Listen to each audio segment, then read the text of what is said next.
What's happening, guys? It's Nate Martin with Play Your Court. Today we're going to talk about how to fix your slice if it's floating. We want that knife. And this came up with our last video. We'll link it down below, 2 steps to a better slice. And Martin and I were talking about it. I was like, man, I don't know. Lately when I've been hitting, my slice is floating. And we know when the slice floats, it puts us in a precarious situation because we're almost instantly on defense. So Martin was talking about like what he focuses on. And so I'm going to let him share exactly what our discussion was. So you did a great job with an analogy using a face. Yes, I did. So like normally if you're floating a slice, if you took a ball and you kind of transposed it to somebody's face, you could say the bottom of the ball is like the chin, I don't know if Nate's got a chin, he's got the beard, but there's a chin under there somewhere. There's a chin under there somewhere. And then as you work up, you've got like the forehead part of it. Yeah. So normally if like the ball is floating a little bit too much, like you're kind of a little bit under the chin, a little bit too much with that ball. Right?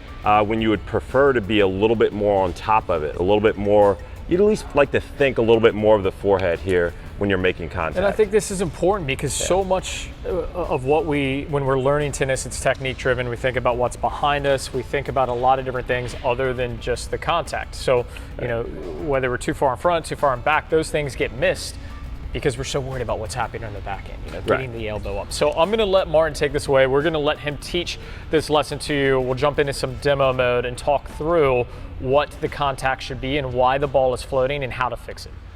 All right, so here's kind of the wrong approach to hitting this slice.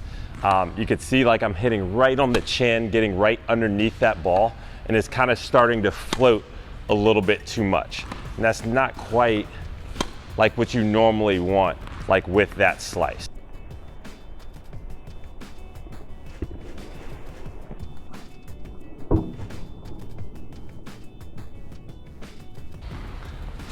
All right, so another reason why you might be floating the ball is you might be making contact too far out in front of your body here.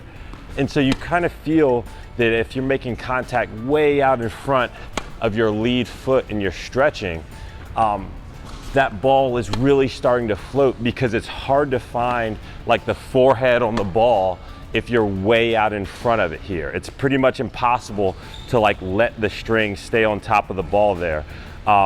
Because the natural progression of the stroke is the farther that your hand gets out, the more open the racket becomes, right? So that means you can't really make contact out here without like the racket being completely open. So really what you would try to do, easier way to catch like the forehead of the ball here, is to like let that ball come in a little bit deeper and then rock out that technique. See what happens here.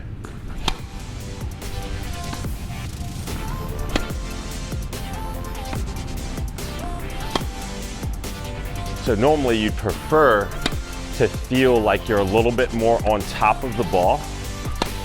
And what ends up happening here is once you start to get on top of it, like the stroke gets a little bit more linear. And then like that slice goes through the court a little bit easier as opposed to purposefully getting underneath it and then the ball opening up a little bit too soon there.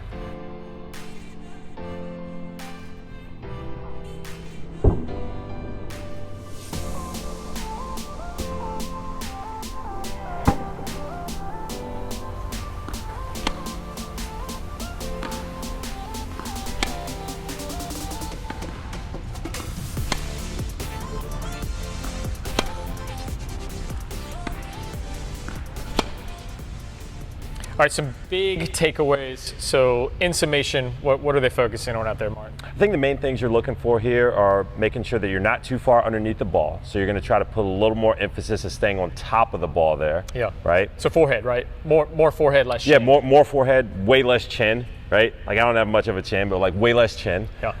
And then letting that ball get a little bit deeper in your strike zone so that you're not taking this swing too early and opening up way too early. And just awareness, right? The awareness of where you're making contact. So many people are thinking of the swing high to low, but when you start actually thinking about where contact is, you realize it's not this massive scoop, that it's a very slight gradient working down. The really working on top of the ball gives a complete differentiation from getting under the ball. Sometimes you hear like inside of a bowl, that's too much. It is, right? It's too much. Yeah.